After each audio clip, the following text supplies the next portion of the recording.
Colossenses capítulo 1, versículo 27, diz assim: aos quais Deus quis dar a conhecer qual seja a riqueza da glória desse mistério entre os gentios, isto é, Cristo em vós, a esperança da glória.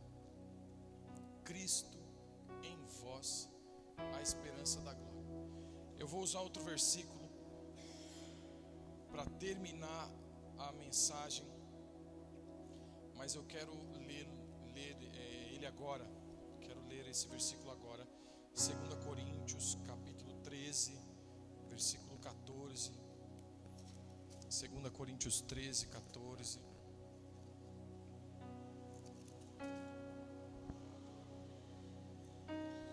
Diz assim: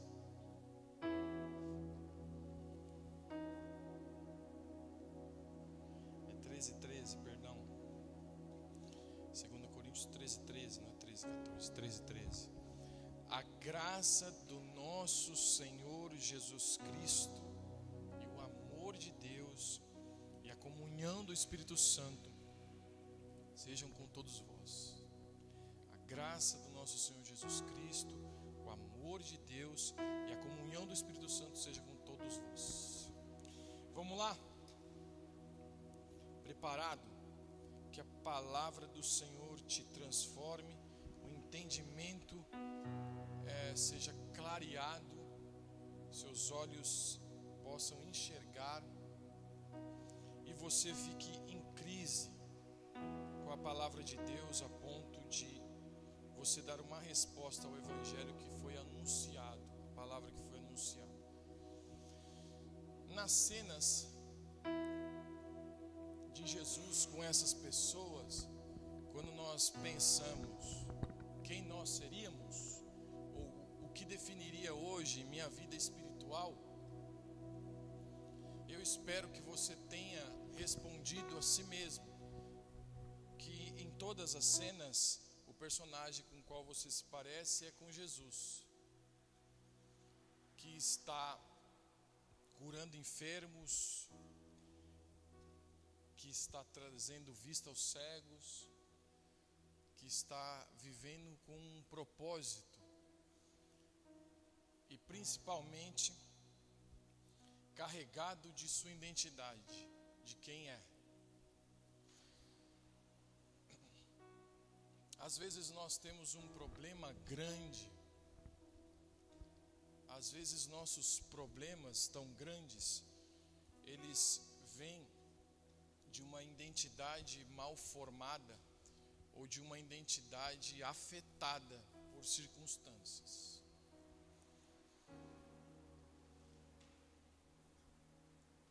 O ideal, o essencial é que todo cristão ele pense que ele deve se parecer com Cristo, que é uma referência. Ou então nós seremos tomados por sofismas e não teremos a nossa identidade formada no caráter de Cristo. Se em todas as cenas aqui propostas de Jesus com alguém, você pensou que hoje sua vida espiritual você seria Jesus, ok, esse é o caminho, essa é a identidade, essa é a fé que nós precisamos viver. Não apenas viver de crenças, mas de fé. E eu falei sobre fé aqui no domingo passado. Lucas 9, 41. Lucas 9, 41.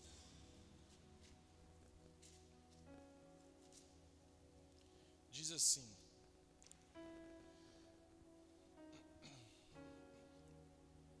respondeu Jesus: ó geração incrédula e perversa, até quando eu estarei convosco e vos sofrerei?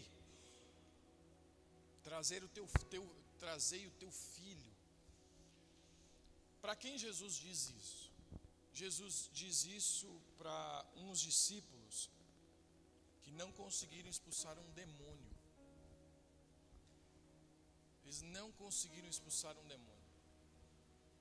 Por que Jesus disse isso? Ó geração incrédula e perversa.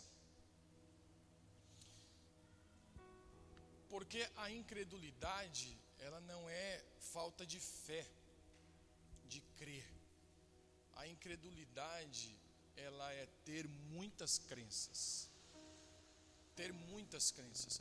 E todas essas muitas crenças nos atrapalham de ter autoridade. Porque você acha o quê? Você acha que Jesus usou poder ou autoridade para expulsar os demônios? O que faltava aos discípulos era uma identidade que gerava autoridade sobre os demônios ou sobre os enfermos, coisa que eles eram impedidos pela perversidade que havia ainda em suas mentes. E qual era essa perversidade? Era a incredulidade, não era o fato de não crer, porque eles tentaram expulsar, mas não conseguiram. Então eles criam que poderiam expulsar. Mas esse conjunto de crenças, esse mergulhar em um monte de crenças, ou seja, o mergulhar em um monte de jeito de pensar, fazia com que eles não tivessem autoridade. E hoje, esse furto da nossa identidade faz com que nós não tenhamos acesso à autoridade que há em Jesus, que há em Cristo. Nós temos essa crise com a nossa identidade e a gente vai gerando outros problemas, e a gente vai tentando resolver problemas, sendo que o começo de tudo, a base, o fundamento está em quem nós somos, em estar na definição de quem nós somos. Eu vou te fazer uma pergunta: jabuticaba é grande ou é pequena? Pequena. Melancia é grande ou é pequena? Grande. Jabuticaba é pequena e melancia é grande. O sol é grande ou é pequeno? O sol é grande, mas melancia também é grande. O sol é a melancia é grande ou é pequena? Pequena. E o sol é grande.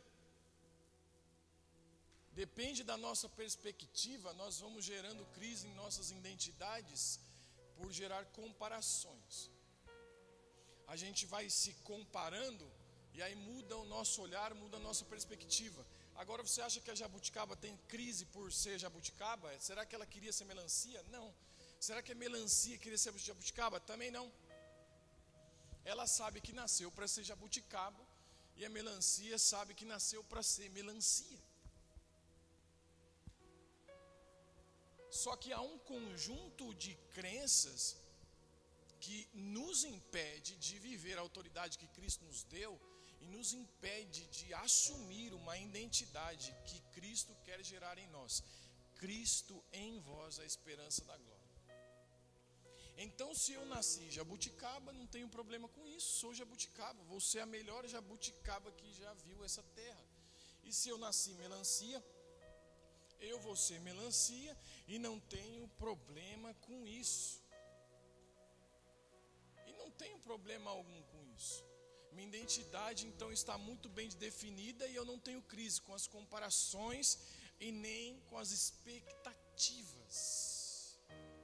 Que é aí que nascem as nossas crises de identidade. Ou é em comparações ou é em expectativas. Se a gente nasceu para ser melancia, a gente se acha grande olhando para uma jabuticaba. E se a gente olha para o sol, a gente que nasceu melancia se acha pequena demais comparada ao sol. E a melancia é melancia, e a jabuticaba é jabuticaba. Não há problema com isso. Mas essas comparações nos fazem ter crises em nossa identidade ou expectativas, que também volta e meia nos deixa em crise em nossa identidade, quando nós somos afetados pelas expectativas que nós colocamos nos outros, em nós ou até em Deus. Eu vou te falar uma coisa, você por favor me entenda. Por favor me entenda. não me leve a mal, me entenda, mas não coloque expectativas em Deus. Porque Deus frustra expectativas. Se nós tivéssemos que apelidar, me entenda por favor, se nós tivéssemos que dar um apelido para Deus ou para o diabo, de estraga prazer, qual será que mais combinaria? Com Deus ou com o diabo? Ou estraga prazer? Com todo temor e com todo respeito, caberia mais em Deus. Olha o estraga prazer.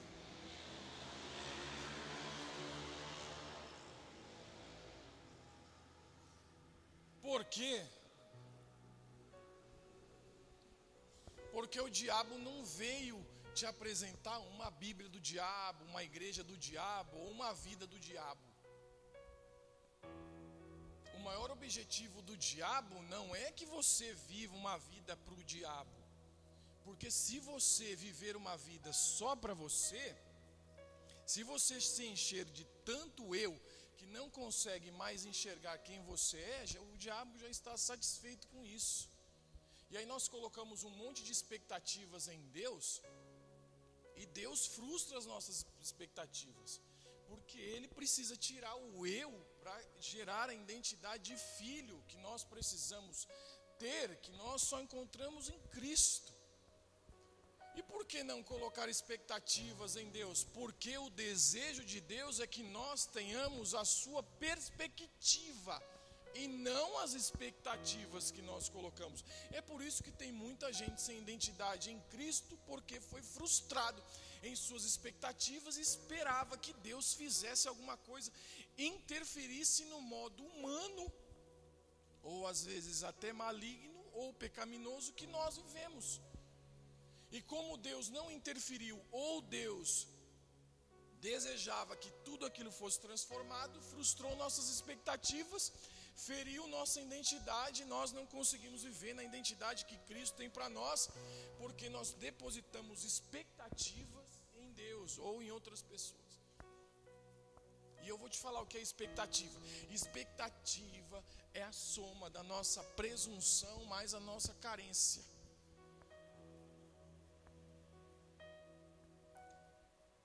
É a soma da nossa presunção e nossa carência. A gente espera, a gente cria aquela expectativa, aí Deus vem e frustra, estraga prazer.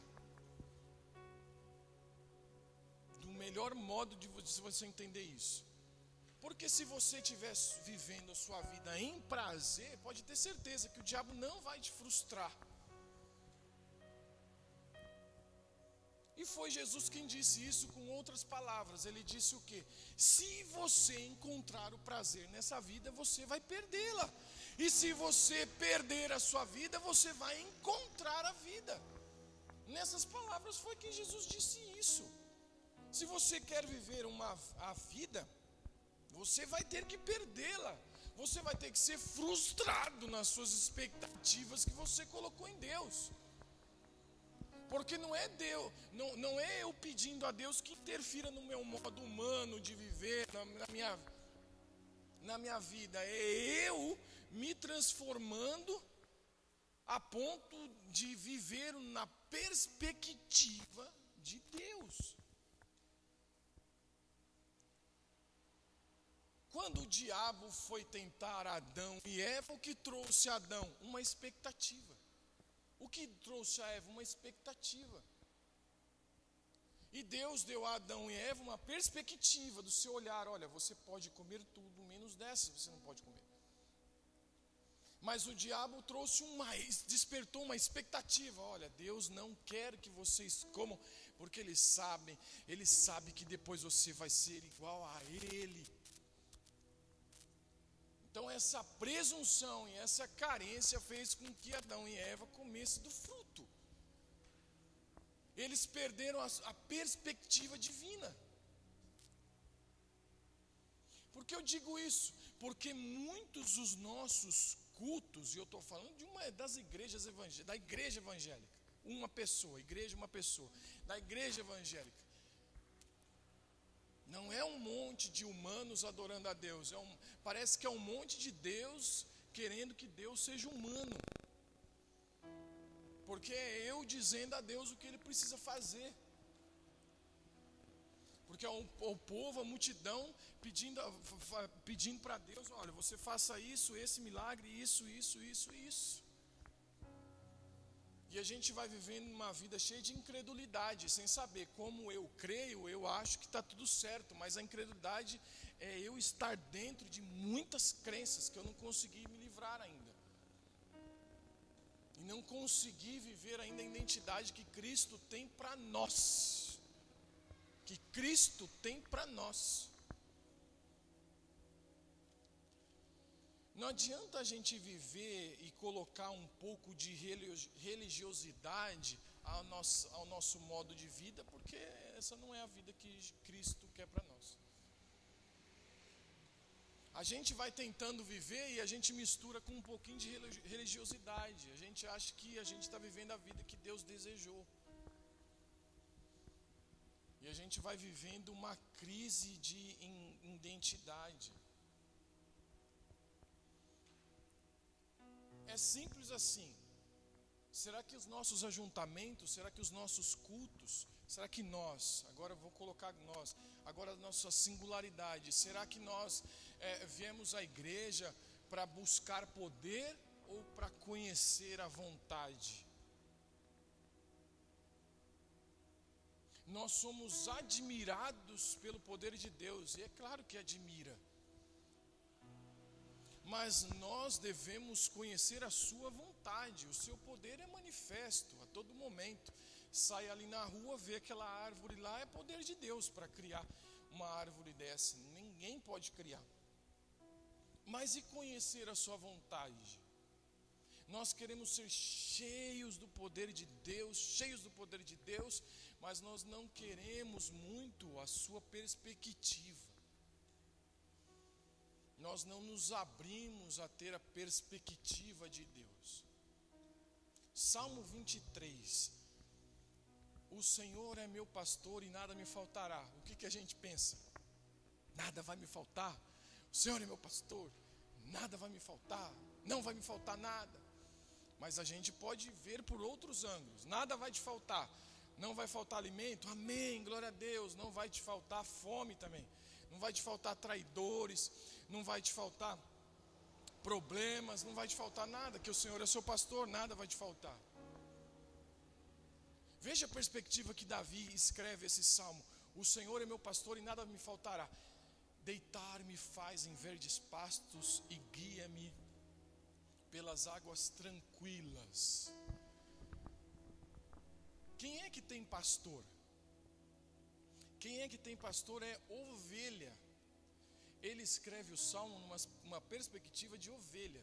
É que a gente que colocou o Senhor é meu pastor, e a gente pensa de forma subjetiva. Mas ele, num sentido figurado, ele é uma ovelha. Uma ovelha, o Senhor é o meu pastor. Então Jesus, que é o pastor da ovelha, nada vai me faltar. Por quê? Porque vai ter pasto e vai ter água. É o que a ovelha precisa. A ovelha precisa disso. Se você terminar, refrigera a minha alma, guia-me mansamente pelas águas tranquilas, por amor do teu nome, ainda que eu andasse pelo vale da sombra da morte, eu não temerei mal algum, porque tu estás comigo, a tua vara e o teu cajado me consolam. Preparas uma mesa perante mim na presença dos meus inimigos, unges a minha cabeça com óleo e o meu cálice transborda. Onde que está essa ovelha no final do capítulo? Ela está sendo servida numa mesa. Ela virou um banquete. Que é uma ovelha que unges a minha cabeça com óleo. A gente logo pensa naquele profético de pegar o óleo e derramar e se encher. Mas pensa numa ovelha que tem o óleo derramado, está sendo servida numa mesa. Está numa mesa, o cenário é uma mesa, está sendo servida numa mesa. Colocou o óleo na cabeça, fazer aquela pururuquinha. Fazer aquele olhinho quente, aquela pururuquinha. Já fez isso num pernilzinho? É bom, hein? É bom, e fica aquela pururuquinha. Mas parece que a gente toma posse da palavra, aquilo que nos satisfaz, aquilo que nos dá apenas prazer, mas não trazer uma perspectiva divina da sua vontade, não apenas do seu poder. Não apenas do seu poder.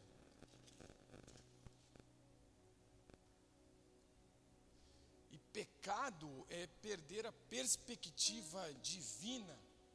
Pecado é perder significado.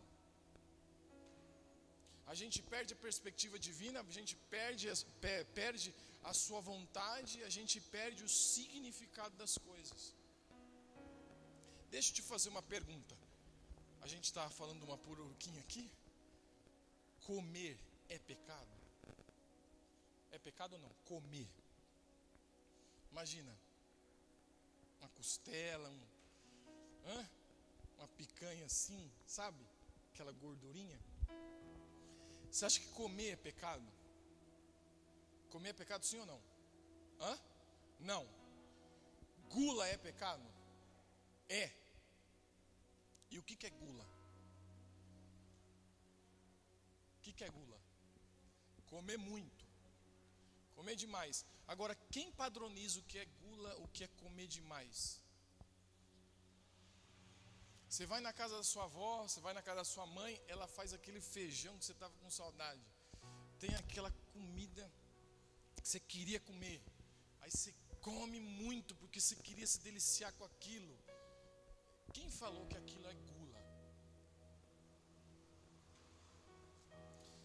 Quando a gente não tem muito bem nossa identidade definida em Cristo, e a gente para de buscar a sua vontade, e perde a perspectiva de Deus, a gente vai perdendo o significado, o verdadeiro significado das coisas.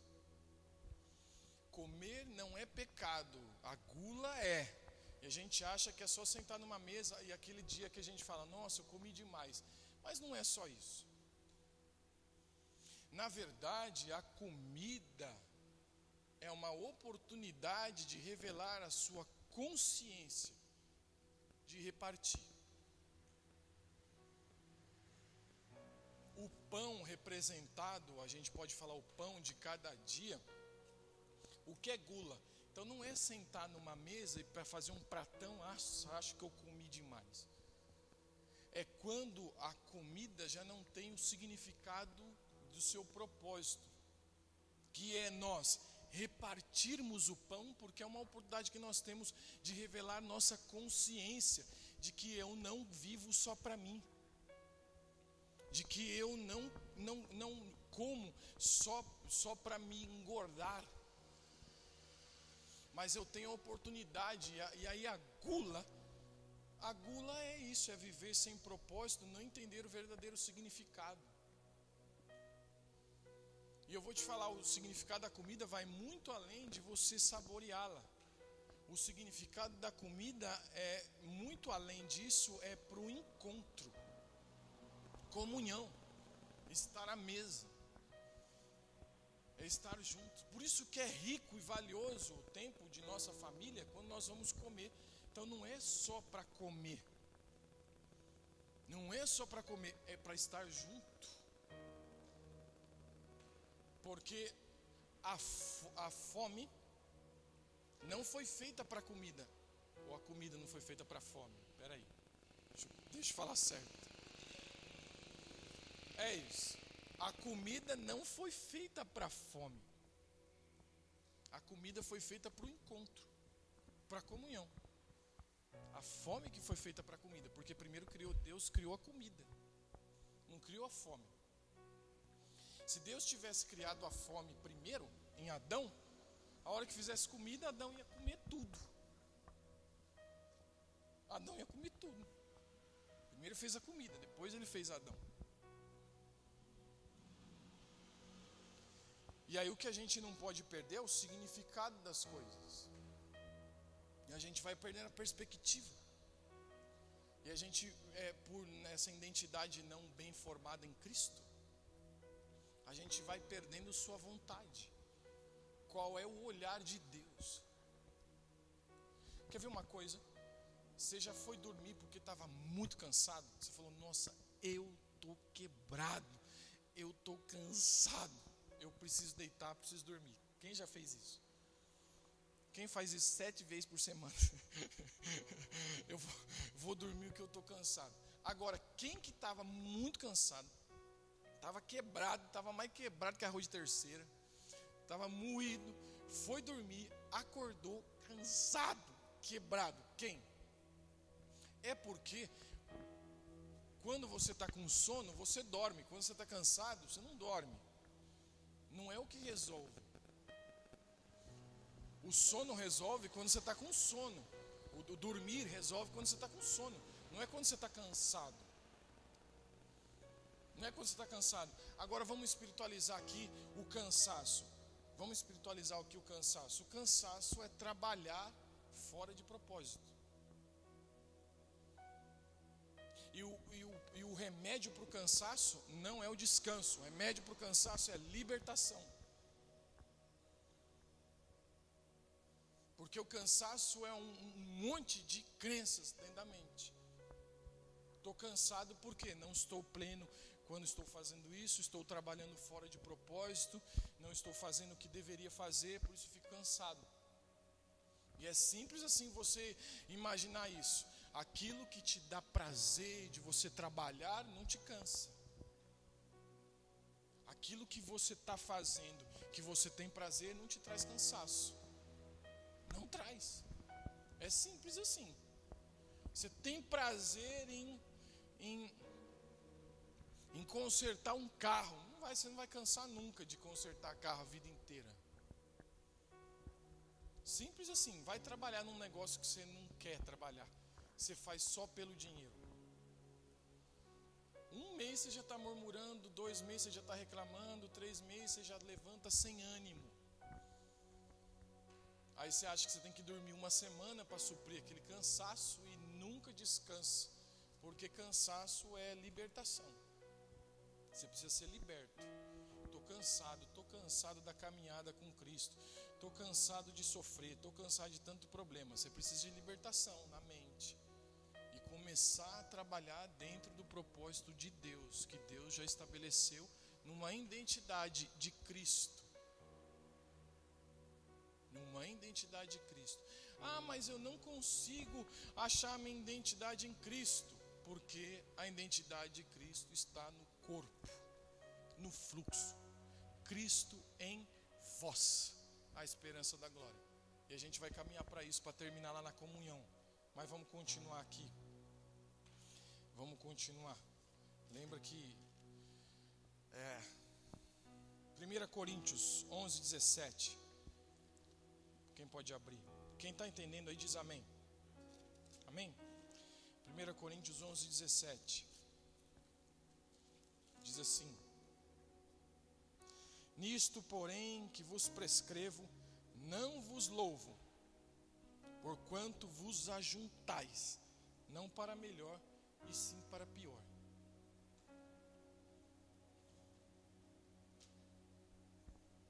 O que é o culto a Deus? O que é nós nos juntarmos aqui para cultuar a Deus? Paulo escreve aos Coríntios, e Deus repreende também o povo de ajuntamentos solenes que Deus estava reprovando. Paulo escreve aos Coríntios: vocês se juntam para pior. Os cultos que vocês estão fazendo é para pior, não é nem para melhor, é para pior. Por que há esse ajuntamento nosso para pior? Porque às vezes parece que nós nos tornamos uma igreja pior. Pela falta de perspectiva, de propósito, da identidade, de entendimento, de clareza do que é nos ajuntarmos e do que é o Cristo em vós, a esperança da glória. Primeiro, nós nos juntamos para buscar poder ou para buscar a sua vontade? Você prefere sair daqui falando que o culto foi chapado, que o culto foi fera? Você prefere sair daqui frustrado consigo mesmo? em crise consigo mesmo, por ter sido confrontado pela palavra de Deus, desafiado a buscar amanhã, na segunda-feira de manhã, viver os propósitos de Deus para a tua vida. Nós cantamos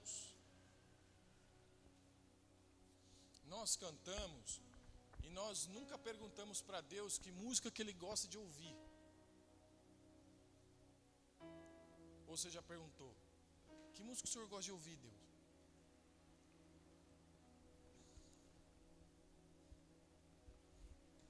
Sabe quando você coloca uma música no carro e seu filho fala para você mudar de música? Aí você muda de música e ele quer ouvir 10 vezes a mesma música. E aí você ouve. A gente nunca perguntou para Deus se a gente está tocando a mesma sempre e nem sabe se Ele gosta. Por que a gente faz isso? Porque é o propósito de nossos ajuntamentos. O propósito dos nossos ajuntamentos não é definir a Deus, é nos definir em Deus. Por isso que às vezes a gente toca música que Deus não gosta. Às vezes toca música até que a gente não gosta. Por isso que a gente às vezes toca música que Deus não gosta. Porque é o seguinte, se eu pedisse aqui, pega uma folha de papel, escreva aí quem é Deus, eu aposto com você que cada um aqui definiria de uma forma diferente. E a gente está cultuando quantos deuses aqui então? Cada um tem uma forma diferente de descrevê-lo. Então o nosso propósito do ajuntamento, não para ser pior, mas para ser melhor, é entendermos que Deus se agrada e nos define em nossa consciência de comunhão. O louvar a Deus não é cantar a música que está sendo tocada. O louvar a Deus é a consciência de comunhão que nós temos, porque nós estamos fazendo isso todos juntos. O louvar a Deus não é a música que eu vou tocar. Nossa, essa música ungida. Nossa, essa Jesus vai descer do trono, hein? Se eu cantar o carpinteiro, ele vai falar que é com ele. Aí ele vem. Não é sobre a música. O louvar a Deus não é eu cantar. Louvar a Deus é eu ter a consciência do que nós estamos fazendo. Juntos, todos nós estamos louvando. É onde Deus se agrada, é onde Deus nos define.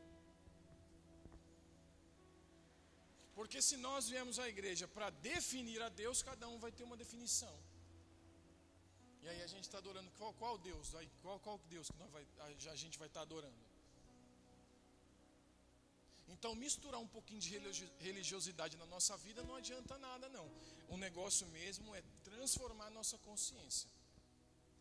E eu estou pregando sobre maturidade, é uma construção, desde acho que domingo retrasado, se não me engano, é uma construção, uma responsabilidade singular, uma maturidade. Agora estou ministrando sobre a comunhão dos santos, que é gerada no Espírito, porque nós achamos que o final da salvação é a graça, mas a graça é o meio da salvação.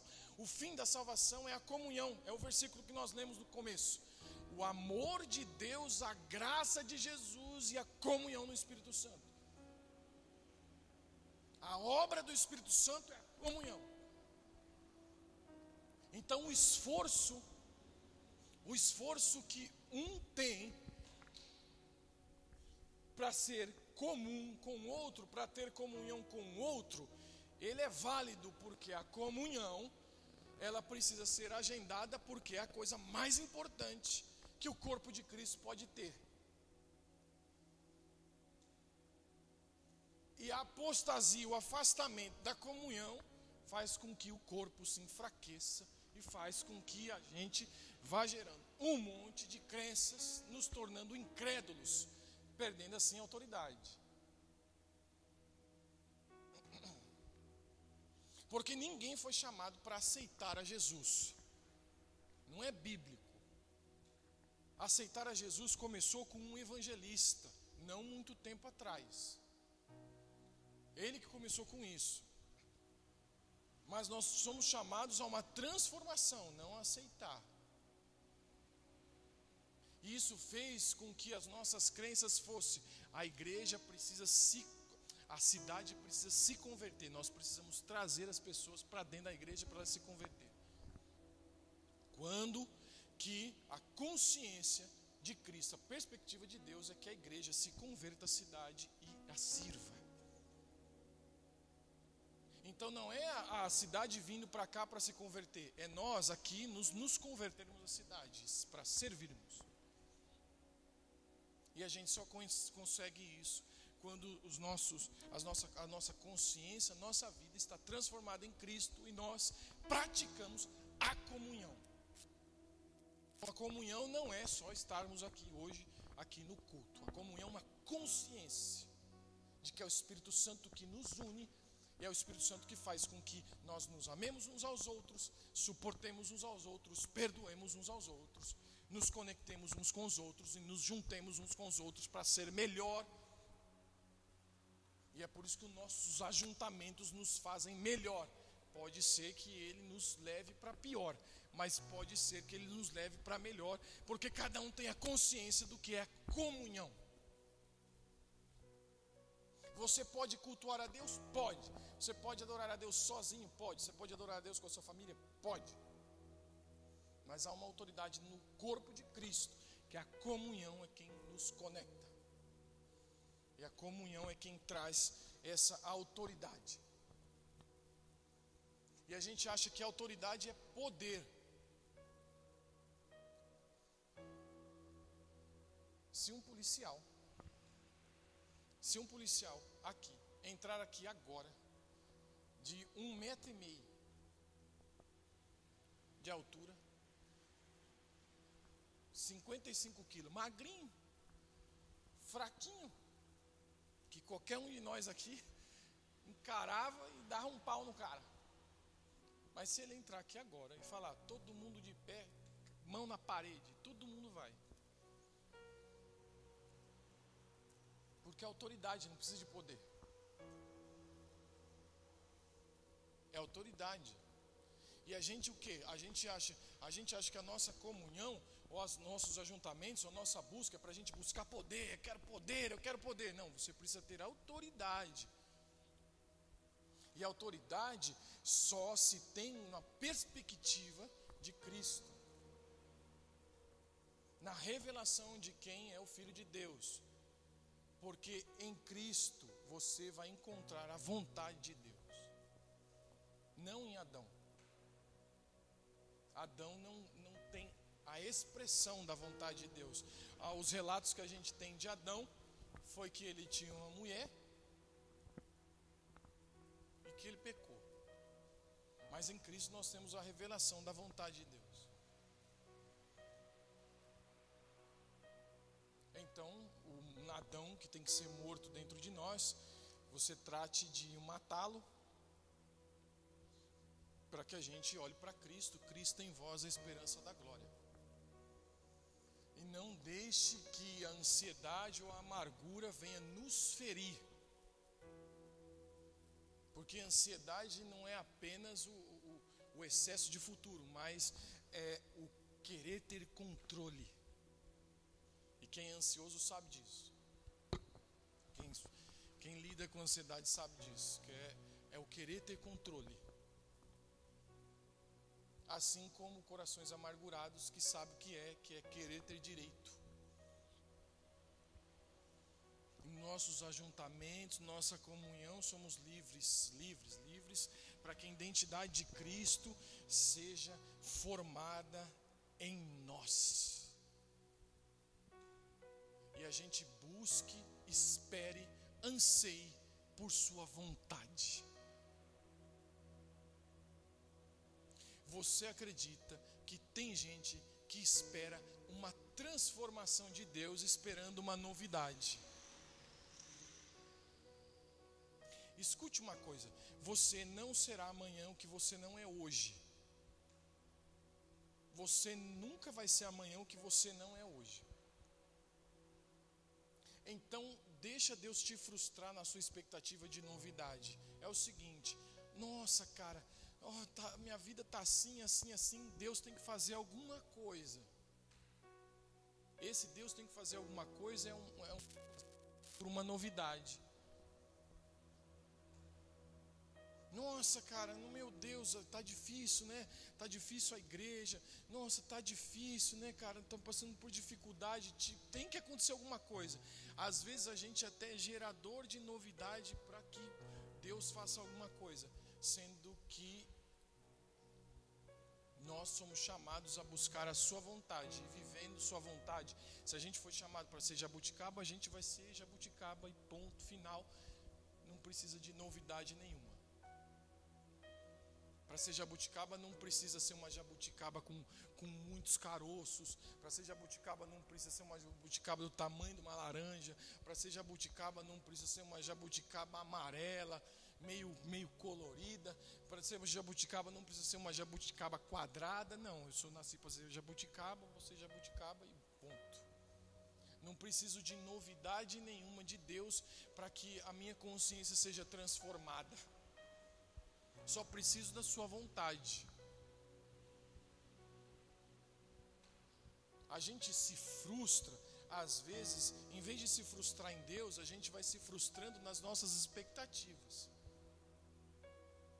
Pode se frustrar em Deus, é bom para a tua vida. Você vai ver que remédio gostoso que é Deus te frustrar.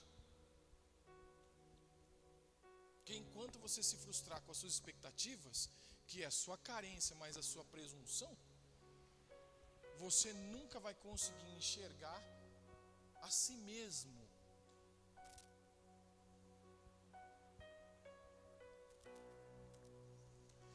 Vamos abrir nossa Bíblia para a gente terminar em Atos capítulo 16. E eu acordei hoje sonhando com esse versículo. Eu já tinha lido ontem e acordei com ele hoje sonhando. Eu vou te dar uma perspectiva aqui da vontade de Deus, de autoridade. Atos 16, 25, presta atenção.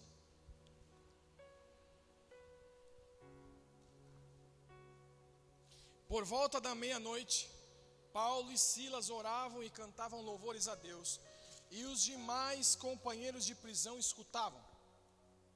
De repente sobreveio tamanho terremoto que sacudiu os alicerces da prisão, abriram-se todas as portas e soltaram-se as cadeias de todos. Oh glória! O carcereiro despertou do sono e, vendo abertas as portas do cárcere, puxando da espada, ia suicidar-se, supondo que os presos tivessem fugido.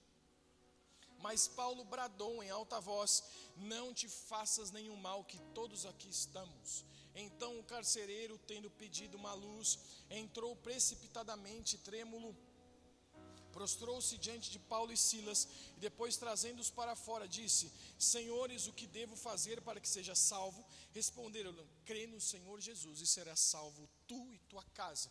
E lhe pregaram a palavra de Deus e a todos da sua casa. Naquela mesma hora da noite, cuidando deles, lavou-lhe os vergões os açoites, e a seguir foi ele batizado, e todos os seus. Então, levando para sua própria casa, lhe pôs à mesa, e com todos os seus manifestavam grande alegria por terem crido em Deus. A gente já leu esse texto tomando posse do poder do louvor para quebrar grilhões, para quebrar cadeias. A gente já fez até música do terremoto que aconteceu. A gente já recebeu tanta profecia: vai acontecer um terremoto na sua vida, é só louvar a Deus e as cadeias vão se quebrar. Mas a gente não se atenta a algo que me chamou atenção, que chama atenção no texto, é de que todas as cadeias foram quebradas, todo mundo foi liberto, as portas foram abertas e eles não fugiram da prisão. E o carcereiro se converteu, porque ele ia se matar, mas ele se converteu porque eles não fugiram. Aconteceu um terremoto, o louvor deles os libertou, mas eles ficaram ali, sem sair para fora. O cara que ia se matar acabou se convertendo pelo testemunho daqueles homens que, mesmo tudo aberto, não saíram.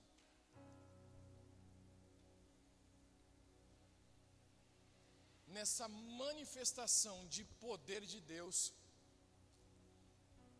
o que ficou mais latente em Paulo e Silas foi a vontade de Deus e a autoridade que é gerada por viver a vontade de Deus.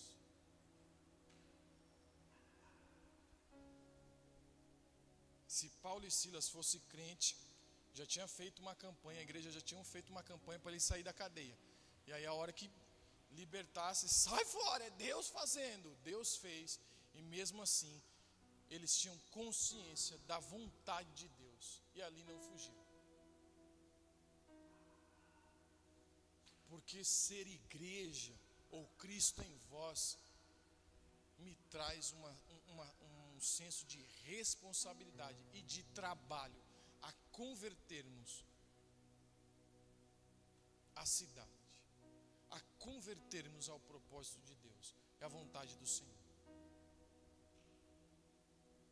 Paulo e Silas podiam se livrar enquanto o carcereiro ia se suicidar. Ainda que livres,